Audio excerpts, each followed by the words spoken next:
नमस्कार, मैं अनामिका आप सभी का इस कार्यक्रम में स्वागत करती हूँ। कला और शिल्प मनुष्य को पृथ्वी पर और प्राणियों से अलग और सर्वश्रेष्ठ बनाती है, क्योंकि मनुष्य ही वो प्राणी है जो अपनी बुद्धिमत्ता से रचनात्मक कार्य करता है। कला आत्म शांति देती है। कला के माध्यम से हम अपने सुनहरे स्वप्निल विचारों को व्यक्त कर सकते हैं। तरह तरह के एक्टिविटी को व्यक्त करने के लिए शिल्प और कला से बेहतर और कुछ भी नहीं। आमतौर पर कला एक शौक़ है, मगर कला और शिल्प को कैसे हम आर्थिक उत्थान के लिए बना सकते हैं, आइए जानें। हमारे बीच उपस्थित डेजी सिन्हा जो एक आर्टिस्ट हैं, ये लगभग 32 वर्षों से इस क्षेत्र में कार्य कर रही हैं। और हमारे साथ हैं वंदना श्रीवास्तव, ये बीएड कॉलेज में आर्ट एंड क्राफ्ट की प्रोफेसर हैं। नमस्कार, आप दोनों का इस कार्यक्रम में बहुत बहुत स्वागत है। डेजी जी, आप अपने बारे में दर्शकों को कुछ बताएं। जी, सबसे पहले तो नमस्कार सभी दर्शकों का। और जैसा कि अनामिका जी ने भी बताया कि मैं 32 सालों से, बहुत छोटी उम्र से ही मैं इस कला के क्षेत्र में कार्यरत हूँ। और मैं हर क्षेत्र में जैसे हैंडीक्राफ्ट के होते हैं, हाथ के काम को करना, उसे बनाती हूँ। मैं एक फ़ैशन आर्टिस्ट हूँ, जो अभी फ़ैशन की दुनिया, फ़ैशन वर्ल्ड अभी बहुत ज़्यादा ही चकाचौंध की दुनिया है और उसमें लोग बहुत ही अग्रसर हो रहे हैं। तो उसकी भी मैं जो कपड़े होते हैं, जो मॉडल्स पहनते हैं, उन कपड़ों को मैं पेंटिंग्स करती हूँ। और मैं लोक कला के ऊपर में भी मैं कार्य करती हूँ। और इन 32 सालों से मैं सभी को मुफ्त में प्रशिक्षण प्रदान करती हूँ।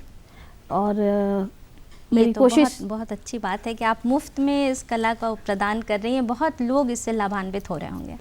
जी हाँ, ऐसी तो मेरी उम्मीद है और मैं इसी उम्मीद पे आज तक कार्यरत हूँ और आगे भी कोशिश करती हूँ कि लोग हमसे जितना हो सके उतना लाभ उठा सकते हैं उतना उठाएं और अपने अपने पैरों पर इन कला के द्वारा भी खड़े हो सकते हैं, स्वरोजगार के रूप में भी इसे अपना सकते हैं। सबसे पहले ये हम जानें कि कला और शिल्प है क्या, इसे कैसे हम डिफाइन करें? कला बोले तो मैम, कला हम और जीवन का बहुत ही अविनाशित संबंध है। कला के बिना तो हम अपने जीवन की कल्पना भी नहीं कर सकते हैं। कला आपकी एक आत्म प्रेरणा, आपकी सोच, कलात्मक सोच, रचनात्मकता, सृजनात्मकता जो अंदर से प्रेरित होकर निकलती है और उससे हम कलाकार उसे मूर्त रूप से देते हैं। पेंटिंग के तहत बहुत सारे आपके आर्ट हैं, कास्ट की तरह, शिल्प की तरफ, मूर्तिकार, पेंटिंग, आपकी निटिंग, सब कला का ही एक रूप है जो एक कलाकार सोचता है, सृजन करता है, उसका रचना करता है और फिर उसे मूर्त रूप में, साकार रूप में आपके सामने तरह तरह की पेंटिंग्स, तरह तरह के क्राफ्ट्स। Okay ma'am. और शिल्प की बात करें तो शिल्प कला का ही एक दूसरा रूप है। लेकिन शिल्प की अगर हम बात करते हैं तो शिल्प में आपके कला के कौशल, कलाकार का कौशल और एक तकनीकी बोले तो टेक्नोलॉजी को लेके वो करता है। जैसे शिल्प कला में आपकी सारे कुछ आ गए। आप आपकी चर्म शिल्प हो गए, कास्ट शिल्प हो गए, कपड़ा शिल्प हो गया। तो मैम कास्ट को जैसे वो लकड़ी को जैसे मूर्त रूप देगा तो उसे तकनीकी की जरूरत है। तो उस तकनीकी के तहत वो अपने अनुभवों को निचोड़ता है और तकनीक के माध्यम से आपके सामने जो भी पेश करता है, वो प्रिंट मीडिया, आपके हर तरह के ये सब प्रशिक्षण जो उसमें जुड़ गया कला में, वो शिल्प हो गया। जी। महिलाएं हैं, वो दिन भर किसी न किसी कार्य में व्यस्त रहती हैं, तो उनके लिए कला कितना महत्वपूर्ण है? सबसे पहले तो अनामिका जी मैं ये कहना चाहूँगी कि कला जो है वो हम हर क्षेत्र में कला जो है वो समाहित है। क्योंकि अगर हम सुबह अगर अपने ज़िंदगी की शुरुआत करते हैं और तो हर तरीके से कला उसमें समाहित है। अगर एक कला का अर्थ सिर्फ ये नहीं कि हम अगर पेंटिंग कर रहे हैं, क्राफ्टिंग कर रहे हैं या इनग्रेविंग कर रहे हैं तो इसका मतलब सिर्फ वही कला नहीं है। कला अगर आप एक कंघी भी चलाती हैं तो वो भी एक कला है। अगर आप सजती हैं, संवरती हैं तो वो भी एक कला है। तो आप कह सकती हैं कि कला का हमारे जीवन में बहुत ही बड़ा योगदान है। हाँ, ये मेंटल स्ट्रेस बूस्टर भी है। बिल्कुल बिल्कुल। जैसे कि अगर हम खाना बनाने के लिए भी जाते हैं, किचन में भी जाते हैं, तो वहाँ भी कला ही हमारा पाक कला जिसे कहते हैं, तो वो भी वहाँ पे समाहित होता है। और जिसे कि जैसा कि अनामिका जी ने कहा कि हाँ बिल्कुल, इसमें आपको बहुत ही रिलैक्स फील करते हैं। आप अपने मन के अनुरूप अगर कार्य करते हैं, कला को अगर आप एक रूप देते हैं, तो उसमें आप बहुत ही ज़्यादा रिलैक्स फील करते हैं, खुशी भी मिलती है बहुत। और जब आप किसी दूसरे को सिखाते हैं तो उसमें और भी बहुत ज़्यादा खुशी हो जाती है। वंदना जी, आप बताइए कि महिलाएं जो घर बैठी हैं वो कौन कौन से ऐसे एक्टिविटीज़ हैं जो कर सकती हैं कि आगे चल के उनको वो करियर भी बना पाएँ? बहुत अच्छा प्रश्न पूछा आपने अनामिका जी।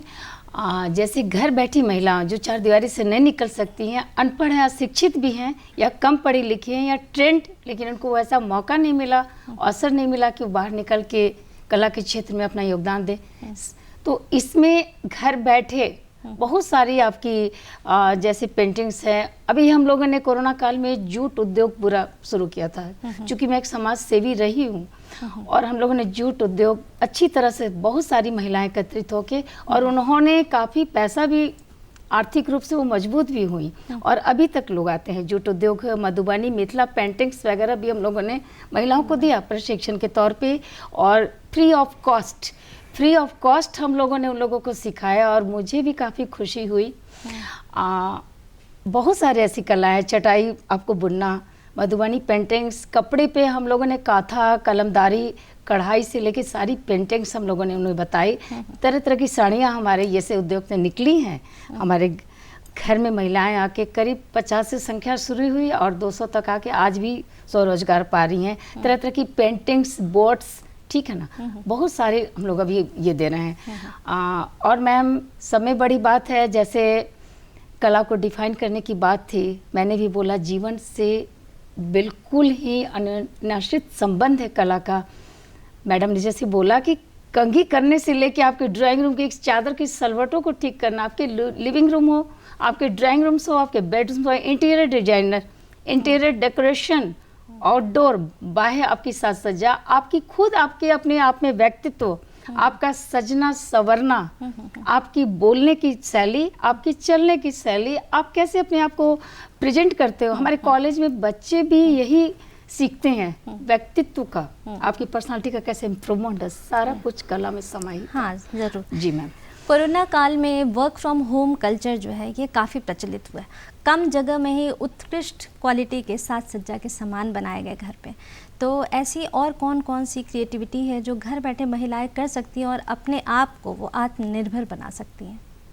जी हाँ अनामिका जी, ये बहुत ही महत्वपूर्ण सवाल है। जैसा कि अभी का समय चल रहा है और अभी तक हम लोग इस कोरोना काल से निजात नहीं पा पाए हैं, अभी भी कुछ कुछ परेशानियां चल ही रही हैं। इस बीच में बहुत सारी महिलाएं हैं जो कि घर में बंद होकर रह गई हैं, जो बहुत सारी महिलाएं हैं जो बाहर काम काज के लिए भी जाती थी। तो अभी सारी चीज़ें, जैसा कि आपने कहा कि वर्क फ्रॉम होम हो गया है, तो इसमें जैसे कि अभी हमारे झारखंड की कला है सोहराई पेंटिंग। सोहराई पेंटिंग को कपड़ों पे उतारना, कैनवस पे उतारना, साड़ियों पे, दुपट्टे पे, इस तरीके से घर में बैठ के ये महिलाएं इसे कर रही हैं।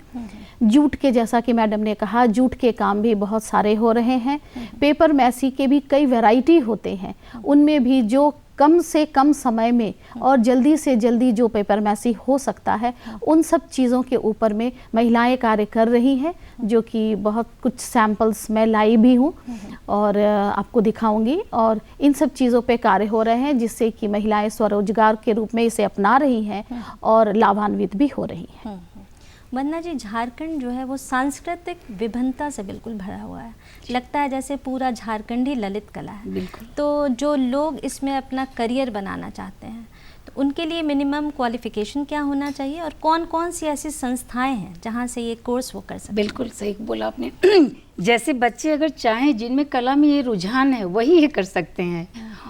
10+2 के बाद बच्चे 1 वर्षीय डिप्लोमा कोर्स करके ये कला के क्षेत्र में आप प्रवेश पा सकते हैं। और आगे की जब बात है बीएड कॉलेज की, एज ए टीचर बनना है आपको स्कूल में, तो इसके लिए आपको BF master bachelor of fine arts की आपकी डिग्री लेनी होगी। जिसे बच्चे जो करियर जिनको बनाना है शुरुआती तौर पे, तो कौन कौन से ऐसे संस्थाएं हैं जहाँ मैम वही बता रही हूँ मैम। बच्चे जब कैरियर बनाएंगे as a school teacher, as a college professor के तहत पे, तो उसको उन्हें बीएफ करना होगा। बीएफ करने के बाद वो किसी भी स्कूल ये में टीचर बन सकते हैं, आकर्षक वेतन और संतुष्ट ये के साथ, जीवन के साथ। रही प्रोफेसर बनने की बात, जैसे कॉलेज, डिग्री कॉलेज हो या बीएड कॉलेज, तो उसके लिए आपको मास्टर ऑफ फाइन आर्ट, जिसको हम लोग एमएफ बोलते हैं, तो ये संस्थाएं आपकी हैदराबाद, दिल्ली यूनिवर्सिटी, अलीगढ़ यूनिवर्सिटी, ये तो आपके प्रोफेसर की बात हुई। नहीं, ये यूनिवर्सिटी ये बच्चों को एंट्रेंस एग्जाम लेके और उन लोग डिग्रियां देते हैं। तो आप इसका 5 साल का कोर्स होता है। आप एज ए प्रोफेसर अगर टीचर बनना है तो आप बीएफ के बाद एमएफ करो, ठीक है बच्चे। और इसके बाद आप अपने खुद के भी उद्योग, कुछ आप उद्योग धंधे कला के क्षेत्र से रिलेटेड आप खोल सकती हैं। और कहीं आप अच्छे आकर्षण वेतन के साथ बहुत सारी कला के क्षेत्र में इतने सारे सरकार ने भी ये दिया है, मल्टीमीडिया प्रिंट बोले तो आपकी जो भी फैशन डिजाइनर, ड्रेस डिजाइन, सब आपके इसी कला क्षेत्र से। ये 5 साल का डिप्लोमा कोर्स होता है।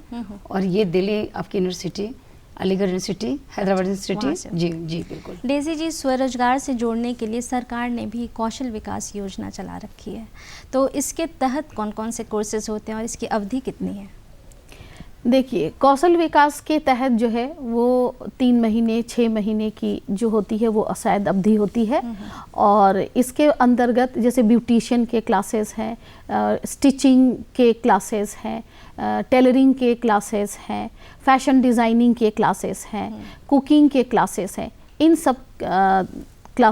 सब चीज़ों का क्लास जो है वो कौशल विकास के तहत में होता है। फिर जैसे बॉयज़ के लिए भी बहुत सारे कोर्सेज हैं। उसका मुझे शायद अनुमान नहीं है। लेकिन मैं जो महिलाएं हैं, महिलाओं के ऊपर विशेष ध्यान देती हूँ, तो महिलाओं के लिए ये सब चीज़ों का कोर्स हो रहा है कौशल विकास के तहत।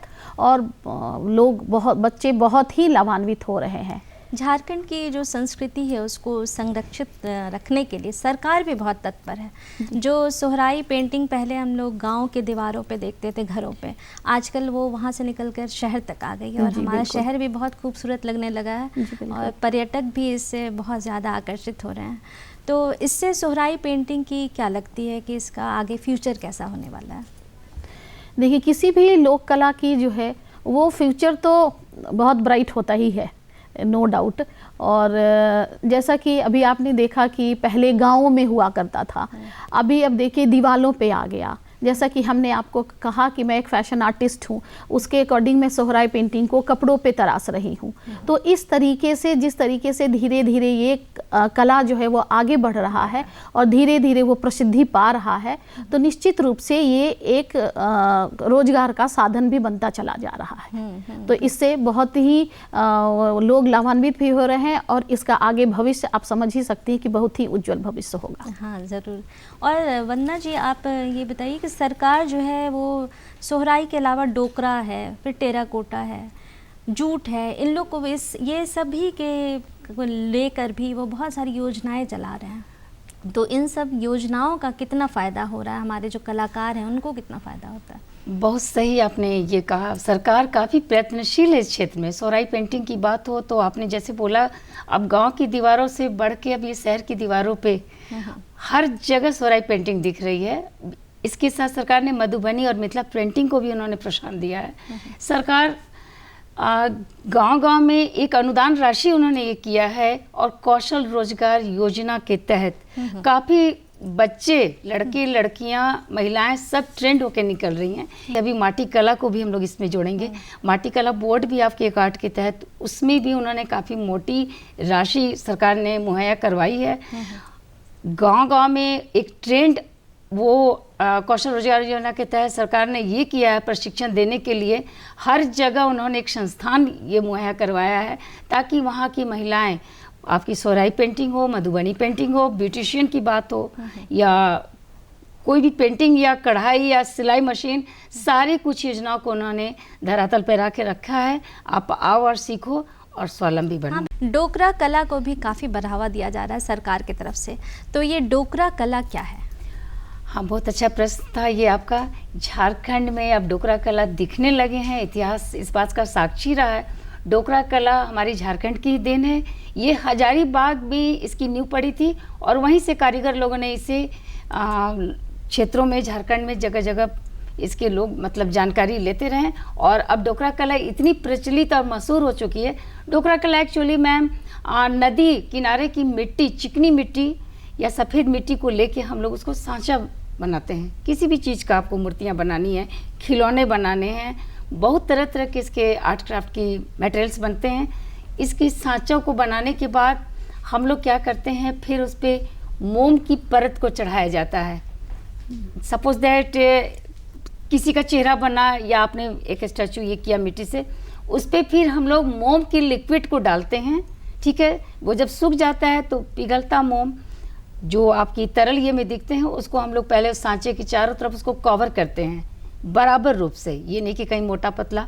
और उसके बाद जब ये मोम सूख जाता है तो फिर हम लोग फिर मिट्टी के सांचे को ये डालते हैं और इसको फिर पकाया जाता है। मोम के ऊपर फिर से मिट्टी का एक लेप चढ़ता है उस सांचे पे और फिर हम लोग जैसे कुम्हार लोग घड़ा वगैरह कैसे पकाते हैं, उस तरह से इसको फिर पकाने की प्रक्रिया प्रारंभ होती है। पकाने से ये होता है काफ़ी मध्यम और ये पे स्लो ये पे इसको पकाने के बाद क्या होता है, मोम पिघलना शुरू होता है और मोम पिघल के आपकी दोनों मिट्टी की परत जो अंदर सांचे का जो आपने डाला था चिकनी मिट्टी का सांचा और बीच में मोम और उसके ऊपर मिट्टी अगेन, तो ये मोम जब पिघल जाती है ना तो वो बिल्कुल खाली हो जाता है बीच का जगह। तो उसमें हम लोग फिर क्या करते हैं, पीतल के इस या तांबे के इस लिक्विड ये को डाल के हम लोग उस प्रोसेस प्रक्रिया को बीच में हम लोग एक छेद छोड़ा रहता है, एक छोटा सा होल, उसमें हम लोग उसको कि उससे मोम जब निकल गया तो फिर हम लोग उसको उस उलट पुलट के उसको अच्छी तरह से उस पित्तल या तांबे के को लिक्विड को हम लोग डालते हैं और जब सूख जाता है तो उस मिट्टी को बहुत तरीके से उसे छुड़ा के धीरे धीरे छिलके की तरह कागज के ये प्रक्रिया तो आसान नहीं है, ये मुश्किल काफी है। टाइम टेकिंग है मैम और काफी ही बहुत सुविधा और बहुत ही महीने और बहुत ध्यान से ये करना है। और जब ये लिक्विड आपका ये हो जाता है तो फिर आप धीरे धीरे उसकी प्रक्रिया को ये अब अंतर्राष्ट्रीय स्तर पे भी बिल्कुल मिट्टी हटाने की प्रक्रिया काफी टाइप है, वो हटाते हैं तो फिर उसको फिर उसको घिस के चिकना करके उन लोग साफ करते हैं बहुत स्लोली हल्के हाथों से और फिर पॉलिश वगैरह करके मार्केट में उतारा जा। अब तो डोकरा कला की विदेशों में भी मांग काफी डिमांड बढ़ गई है। सोहराई को अब जीआई टैग भी मिल चुका है सरकार की तरफ से, तो इसका कितना फायदा होने जा रहा है? देखिए अनामिका जी, ये तो बहुत ही महत्वपूर्ण प्रश्न आपने किया है। जीआई टैग मिलने के बाद क्या होता है कि जैसे कि पहले अगर जीआई टैग नहीं मिलता था तो पहले क्या होता था कि या हम किसी क्षेत्र तक ही निश्चित रूप से अपने सामानों को बिक्री कर सकते थे, लेकिन अभी जीआई टैग मिलने के बाद क्या है कि इसे नेशनली इंटरनेशनली भी हम इस सामान को अपने बिक्री के लिए भेज सकते हैं। ये एक बहुत बड़ा फ़ायदा है जीआई टैग मिलने का। अच्छा। और ये एक आर्टिसन कार्ड भी मैंने सुना है, तो उसका क्या, उसमें उसके तहत बीमा भी होता है? तो जी हाँ, वो क्या है? आर्टिसन कार्ड जो होता है वो किसी भी कलाकार को बनवाना निश्चित रूप से बहुत ही ज़रूरी चीज़ है। ये एक जो कलाकार होते हैं प्रोफेशनली जो अपने कलाओं को जो इस्तेमाल करते हैं उन्हें एक आर्टिसन कार्ड बना के ज़रूर रखना चाहिए, क्योंकि अगर हम बाहर जाना चाहते हैं तो देखिए बाहर जाने के लिए अगर हम कहीं पे स्टॉल लगाना चाहते हैं तो उन सब चीज़ों में बहुत ज़्यादा इन्वेस्टमेंट की भी ज़रूरत होती है। लेकिन अगर हर राज्य में आर्ट एंड क्राफ्ट का एक ऑफिस है, उस ऑफिस में जा कर के आप किस कला को आप समर्पित हैं और कौन सी कला आप करते हैं उसके तहत आपका वो आर्टिजन कार्ड बनता है। अच्छा। उस आर्टिजन कार्ड बनने से क्या होता है कि आप एक रजिस्टर्ड हो जाते हैं कि जैसे मैं सोहराई करती हूँ तो मेरा सोहराई के नाम से मेरे रजिस्ट्रेशन हो जाएगा, तो उस कार्ड पे निहित रहता है कि वो आप इस कला के आप कलाकार हैं। और दूसरी चीज़ आर्टिजन कार्ड बनने के बाद क्या होता है कि सरकार की तरफ से बहुत तरीके की सुविधाएं आपको उपलब्ध होती हैं। मेले वगैरह जो होते हैं, प्रदर्शनी वगैरह जो होते हैं, उसमें अगर हम जाते हैं तो वो आर्टिजन कार्ड के थ्रू हमें जो है वहाँ पे मुफ्त में हमें स्टॉल भी मिलता है। जो कि एक बहुत बड़ी चीज होती है। और क्योंकि वहाँ पर काफी पैसे दे करके स्टॉल लेने पड़ते हैं। मेला और प्रदर्शनी हम लोग देखते हैं कि लगता है, उसमें जो स्टॉल लगते हैं मैम वो काफी पैसे दे करके लिया जाता है। लेकिन अगर आर्टिजन कार्ड रहता है तो सरकार के द्वारा हमें मुफ्त में वो या बहुत ही कम पैसे में वो हमें उपलब्ध कराया जाता है, जिससे कि कलाकारों को बहुत ही फायदा होता है। अच्छा, तो ये कलाकार जो देख रहे हैं ये अपना आर्टिसन कार्ड जाके बनवा सकते हैं, निश्चित रूप से बनवाना चाहिए, जरूरी है उनके लिए। बिल्कुल बिल्कुल। और ये जो हस्तशिल्प मेला या प्रदर्शनी जो लगता है वहाँ पे हाथ से बने सामान बिकते हैं, लोग बहुत पसंद भी करते हैं उनको। जी बिल्कुल। तो बिक्री के अलावा जो कलाकार हैं उनको और क्या फ़ायदा होता है इससे? बिक्री तो एक अलग चीज़ हुई, लेकिन और वो क्या क्या सीखते हैं ऐसे मेला या प्रदर्शनी से? जहाँ तक मेले वगैरह में होता है कि अगर हम अलग अलग तरीके के कलाकार वहाँ आते हैं और हर तरीके के कला की प्रदर्शनियाँ वहाँ होती है। एक ये बहुत बड़ा फायदा होता है कि हम एक दूसरे की कला को जान पाते हैं। ठीक है।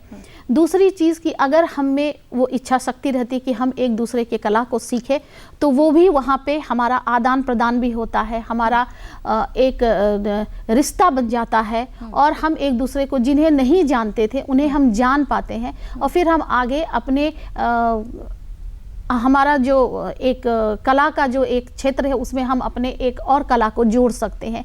एक तो ये होता है। दूसरी चीज़ क्या होती है कि हमारा जो है वो बिक्री, जैसा कि आपने कहा कि बिक्री तो एक अलग बात है, लेकिन हमारे जो बायर्स आते हैं, जो खरीदने के लिए लोग भी आते हैं, वो भी हमें जान पाते हैं कि मेले के बाद भी हमसे वो रिश्ता बनाए, रिलेशंस बने रहते हैं, जिससे कि वो हमें जब भी उन्हें ज़रूरत पड़ती है तो वो हमसे आकर के वो ले सकते हैं सामान को। या कहीं पे भी कभी कभी क्या होता है कि बहुत सारे बल्क में ऑर्डर्स होते हैं तो वो सब हमें उन कलाकारों को मिल सकते हैं। इससे उन लोगों को बहुत ज़्यादा फायदा होता है। इस सब तरीके ये सीखते भी है नई नई चीज, जो भी ट्रेंडी चीज है मार्केट में वो जरूर वो सीख पाते हैं। जैसा कि मैंने कहा, कलाकार तो गांव से रहते हैं, जी हाँ, है ना, तो वो वहाँ जान नहीं पाते हैं बहुत चीज। यहाँ प्रदर्शनी में आके उनको सीखने का भी बिल्कुल बिल्कुल।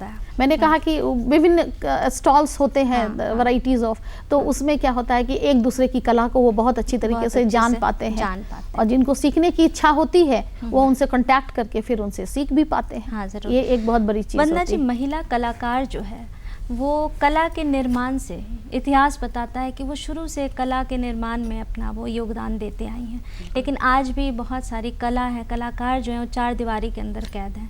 तो जो भी महिलाएं हैं जिनको इस क्षेत्र में रुचि है वो इस क्षेत्र में अपना योगदान घर बैठे कैसे दे सकती हैं? बहुत अच्छा ये प्रश्न आपने कहा। महिलाएं आज भी चार दीवारी में है, जो कला की प्रति जिनका रुझान है और वो घर बैठी हुई हैं। तो सरकार ने इसी के तहत गांव-गांव, शहर से लेकर गांव तक उन्होंने विभिन्न योजनाओं को चलाया है कि आप आइए और सीखिए।